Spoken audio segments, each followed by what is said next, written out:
Πιστεύετε ότι δικαίωμα στην αιμοδοσία έχουν όλοι? Δικαίωμα στην αιμοδοσία έχουν όλοι οι άνθρωποι και πρέπει να βοηθούμε όσοι είμαστε υγιείς και έχουμε τη δυνατότητα να στηρίξουμε αυτή την προσπάθεια για να συνεχίζουμε να σώζονται ζωές και άνθρωποι, να μην γίνονται διακρίσεις και άνθρωποι που έχουν ανάγκη. Ο επόμενος δήμος που θα βρεθείτε ποιος είναι? Είμαστε σε αυτό το δήμο για ας το πούμε για αρχή.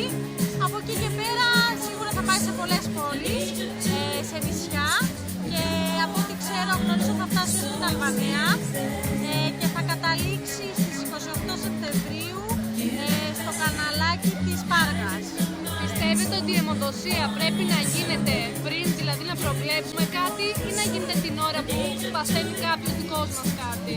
Βέβαια εννοείται πως πρέπει να έχει την πρόληψη πάνω απ' όλα, να ενημερώνεται ο κόσμος και να μην φοβάται να δώσει αίμα, γιατί ανά πάσα στιγμή θα χρειαστεί κάποιος αίμα, είτε είναι δικός μας είτε είναι ξένος, θα πρέπει να βοηθήσουμε. Οπότε Συνεπώς πρέπει να είμαστε όλοι για όλους.